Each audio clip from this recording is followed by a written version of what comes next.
BlackMarket.com.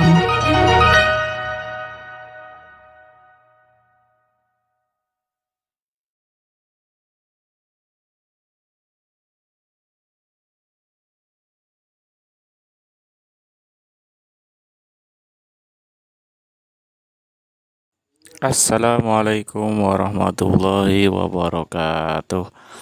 Kembali lagi dengan channel Faza Ender. Oke, bagaimana kabar kalian hari ini? Mudah-mudahan masih diberikan kesehatan dan perlindungan oleh Allah Subhanahu wa taala.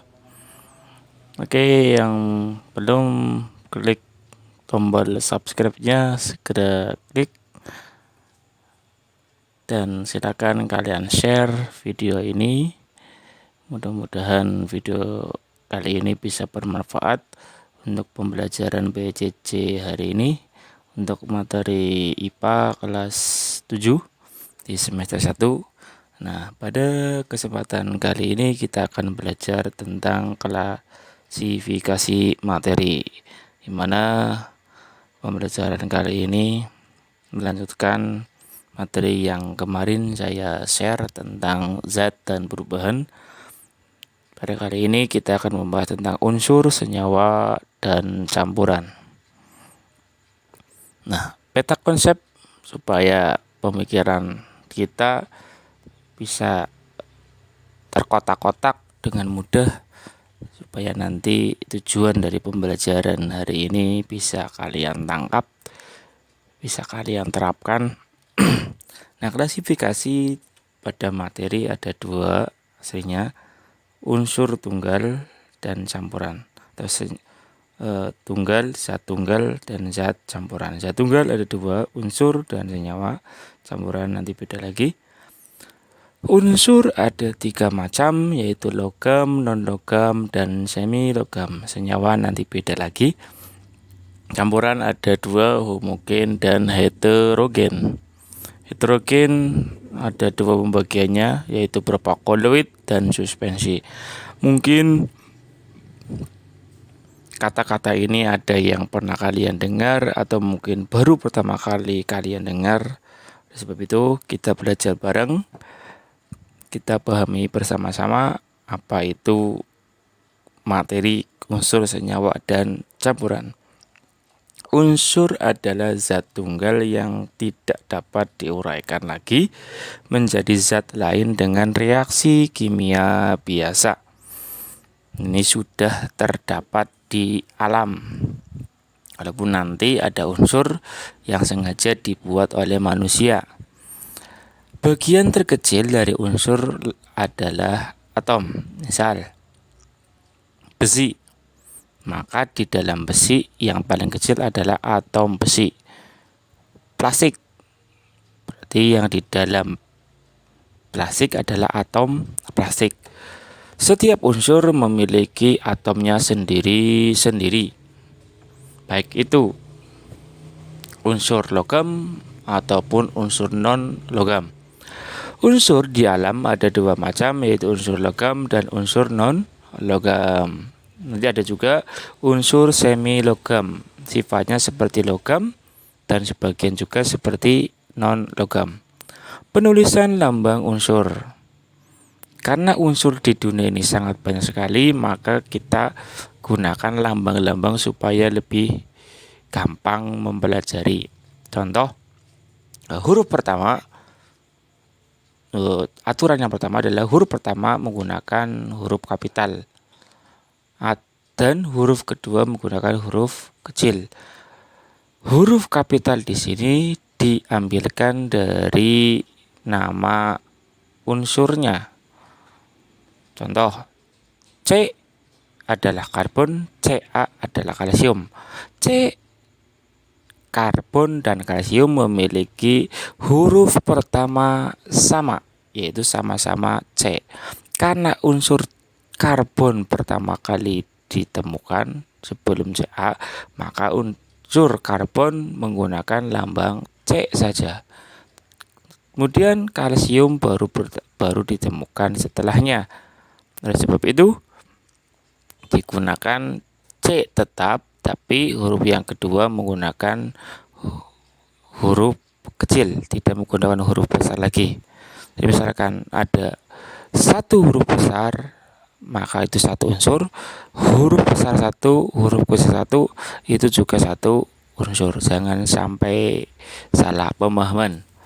Kemudian ada nitrogen, lambangnya N, Na itu adalah natrium, Ne adalah neon, Np adalah neptunium. Ini adalah unsur. Berikutnya, tata nama unsur, lambang unsur berikutnya. Nama unsur menggunakan bahasa Latin berdasarkan penemu pertamanya atau tempat ditemukannya unsur tersebut. Ini boleh digunakan nama penemunya, misalkan nanti ketika kalian sudah besar kemudian menjadi seorang peneliti, meneliti sebuah unsur baru, maka bisa kalian namai dengan sesuai dengan nama kalian sendiri atau disesuaikan dengan tempat pertama kali kalian menemukan, seperti itu. Kemudian bagi unsur yang memiliki huruf awal sama diberikan satu huruf kecil dari nama unsur tersebut yang tadi saya jelaskan. Kemudian unsur-unsur akan disusun dalam sistem periodik unsur. Tujuannya untuk apa? Tujuannya untuk memudahkan mengklasifikasikan mana yang logam, mana yang non-logam, dan mana yang semi-logam. Apa sih periodik unsur? Seperti ini gambarnya. Mungkin kalian pernah lihat gambar seperti ini. Ini adalah lambang-lambang unsur yang tersusun di dalam sistem periodik unsur. Saya tidak akan menjelaskan secara mendetail karena ini mungkin kalian akan temui ketika nanti kalian ke tingkat yang lebih tinggi, yaitu pada tingkatan SMA. Untuk tingkatan SMP tidak perlu. Yang penting kalian paham bahwa kotak-kotakan seperti ini adalah sistem periodik unsur untuk mengenal dan memahami, mempermudah, mempelajari tentang unsur-unsur yang ada di dalam dunia ini. Berikutnya, contoh-contoh dari unsur di alam. Terdapat sekitar 117 jenis unsur. 92 jenis unsur alam. Contohnya adalah kalsium Ca, ini gambarnya kalsium. Kemudian raksa, ini adalah logam yang berupa cairan, raksa Hg. Dan unsur buatan contohnya adalah plutonium Pu dan neptunium Ne. Ini adalah unsur yang ada di alam dan unsur yang dibuat oleh manusia. Kita bahas yang pertama, unsur logam. Coba kalian perhatikan gambar uang yang atau koin yang terbuat dari penunggu dan gambar batu. Amati dengan sesama ciri-cirinya. Kira-kira kalau kalian perhatikan ciri dari perunggu yang diwakili oleh logam yang diwakili oleh perunggu dan batu yang di alam. Ini kalau batu tidak mengkilap, tapi kalau logam yang diwakili oleh perunggu adalah mengkilap. Bedanya sangat jelas sekali. Kita bahas ciri-ciri dari unsur logam. Yang pertama, mengkilap jika dikosok. Apapun logamnya, jika dikosok dia pasti akan mengkilap. Biasanya berwarna putih, biasanya, walaupun meski ada yang berwarna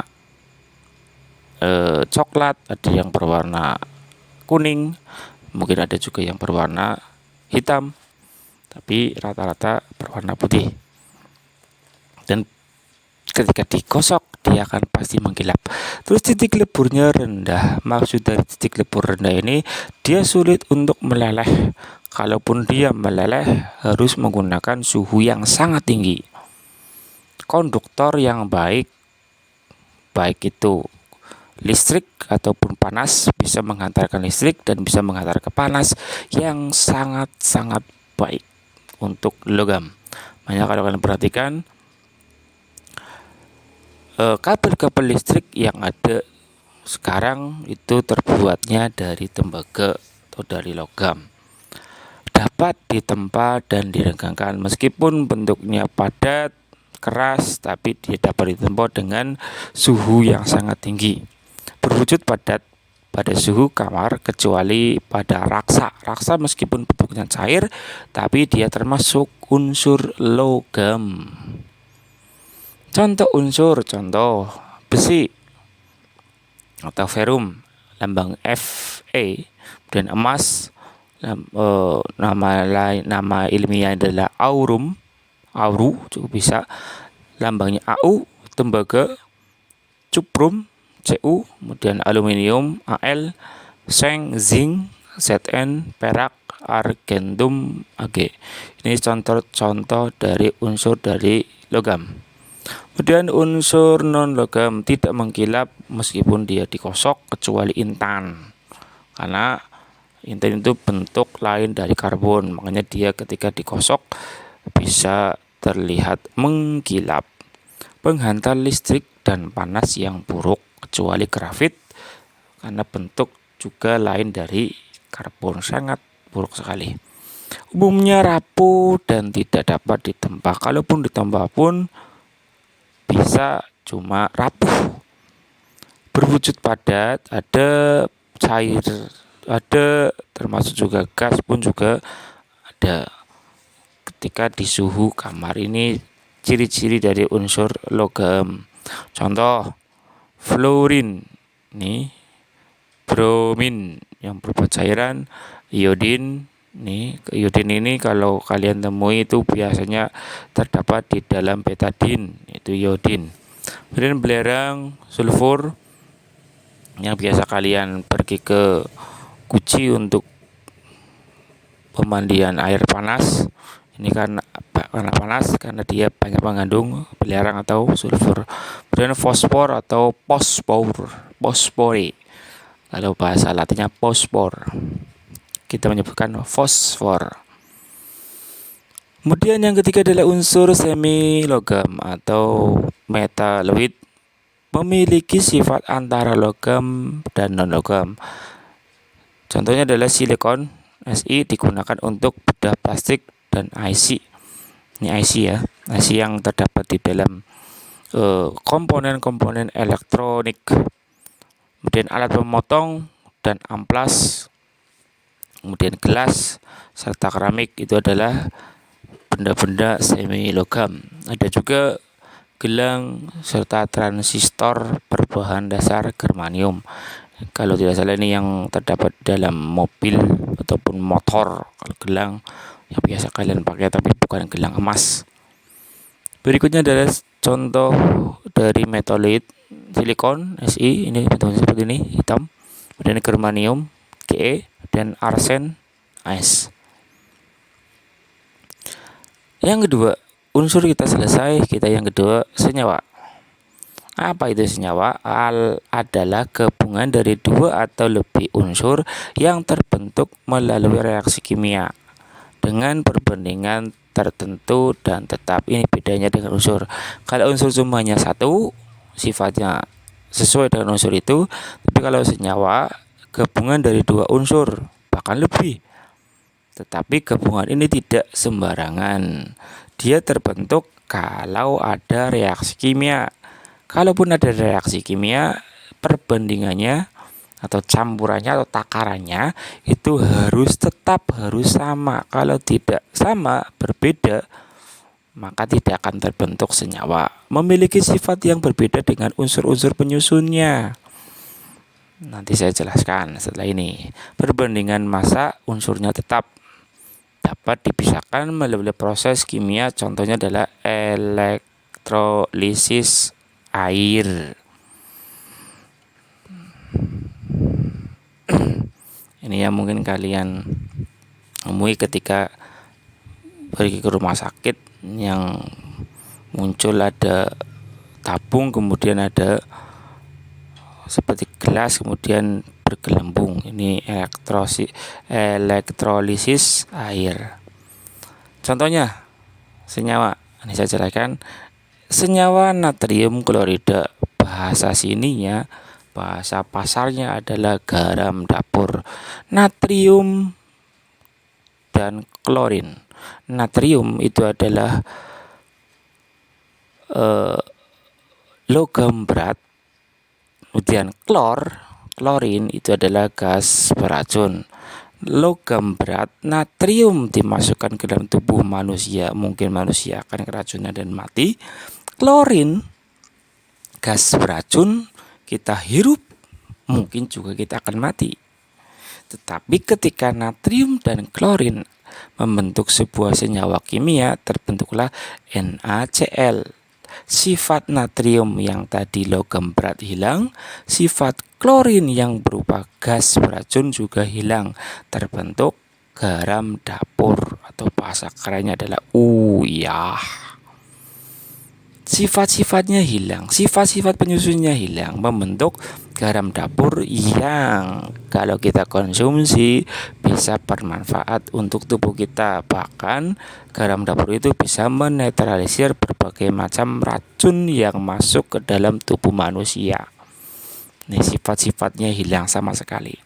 Kemudian contoh yang lain H2O air, CO karbon monoksida, CO2 karbon dioksida, HCl asam klorida, ini yang terdapat di dalam lambung kalian, dan NaOH natrium hidroksida. Nah, wujudnya apa? Wujudnya ada yang berupa padat atau solid, cair berupa liquid, gas, atau yang terlalu di dalam air atau aqueous solution. Aki. Nah, rumus kimia senyawa sederhana. Kalau tadi ada unsur dengan rumus kimianya, sekarang senyawa karena gabungan dari berbagai macam unsur, maka di sini juga ada rumus kimia dari senyawa. Ada In AX BY CZ.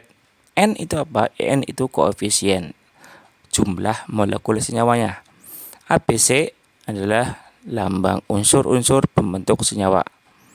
Kemudian X, Y, Z indeks menyatakan jumlah atom masing-masing unsur dalam satu molekul senyawa. Contoh, rumus kimia 3H2SO4 itu artinya apa?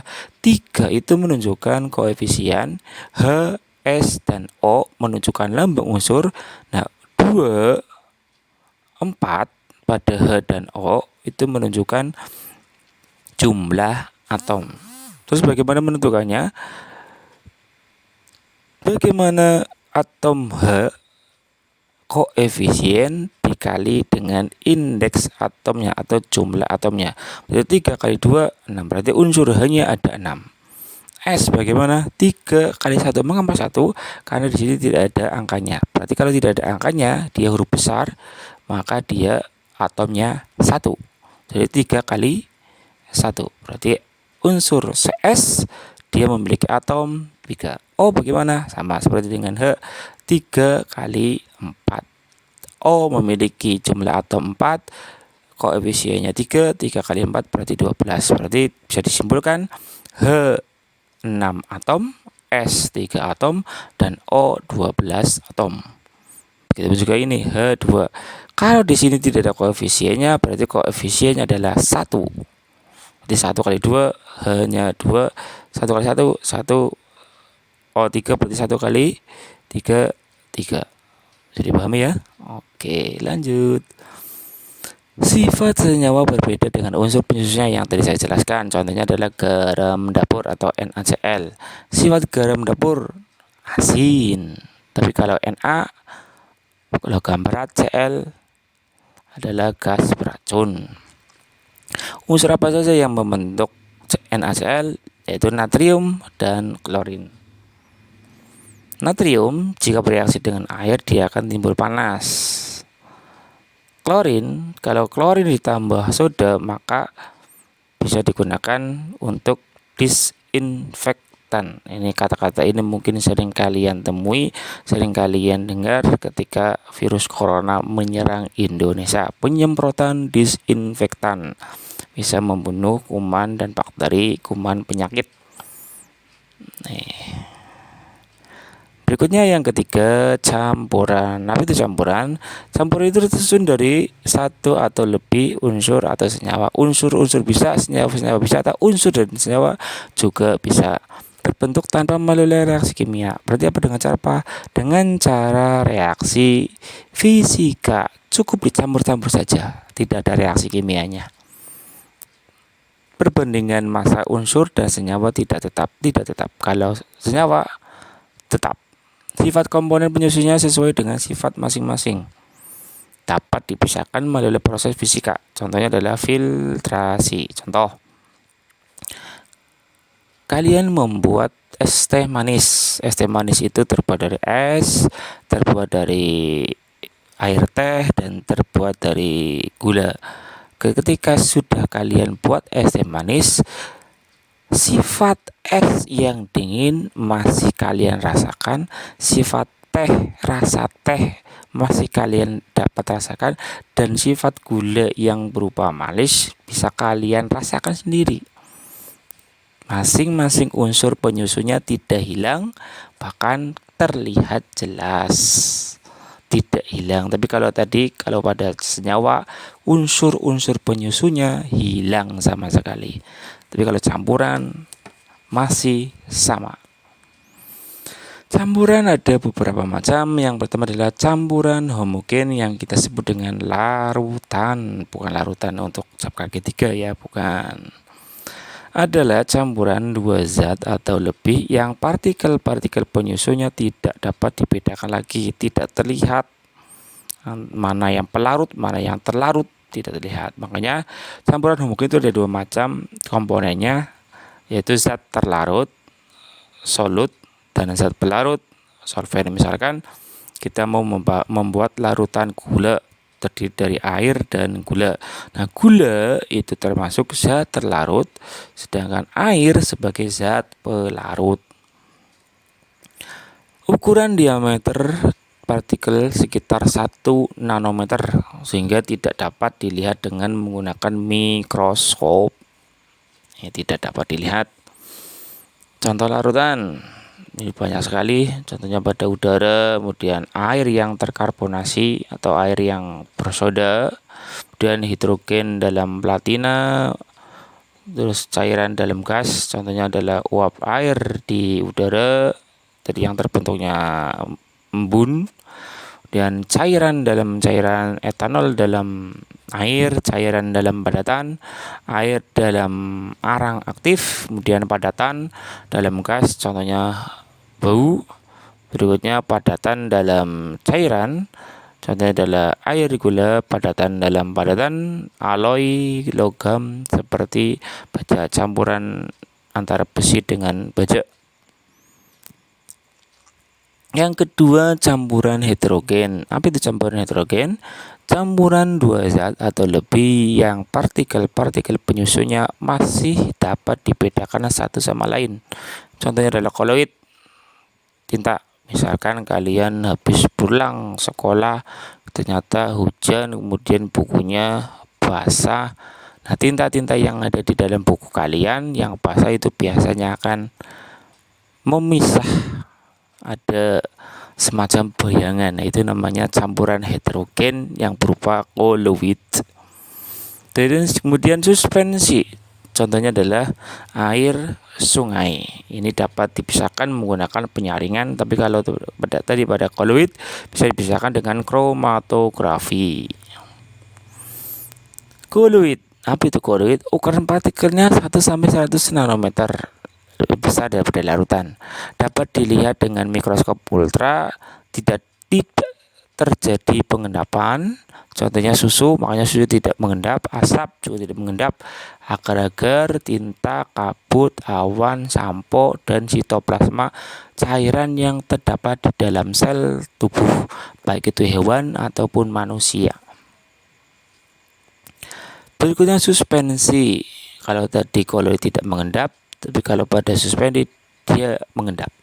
Ukuran partikelnya di atas 100 nanometer, agak besar. Dapat dilihat dengan mikroskop biasa, kemudian dapat mengendap, contohnya lumpur, air keruh, air kapur, air tepung, debu yang ada di atmosfer, kabut, dan juga cat. Ini cat ini.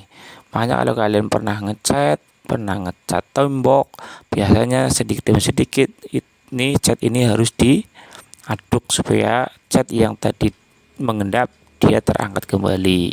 Kalau tidak diaduk, biasanya warnanya tidak menyala dengan baik atau tidak sesuai dengan warnanya. Nah, ini silakan kalian klasifikasikan mana yang unsur, mana yang senyawa, mana yang campuran. Coba kalian klasifikasikan. Natrium itu apa? apakah unsur, apakah senyawa, apakah campuran. Kemudian garam, air laut, air teh, air keruh, coba kalian klasifikasikan. Demikian untuk pembelajaran kali ini, mudah-mudahan bermanfaat. Silakan kalian share, kalian catat, kalian pahami di buku kalian masing-masing, dicatat di buku kalian masing-masing, kemudian kalian share kepada teman-teman kalian yang mungkin belum mengetahui materi ini, yang membutuhkan materi ini. Tetap semangat belajar meskipun belajar kalian di rumah secara jarak jauh, tapi tidak ada alasan untuk tidak belajar dan malasan untuk belajar. Harus tetap semangat. Jaga kondisi kalian dengan cara makan makanan yang bergizi, berolahraga, istirahat yang cukup, dan mudah-mudahan kita selalu diberikan kesehatan oleh Allah Subhanahu wa taala. Amin amin ya rabbal alamin. Demikian, kurang lebihnya mohon maaf. Saya akhiri. Wassalamualaikum warahmatullahi wabarakatuh.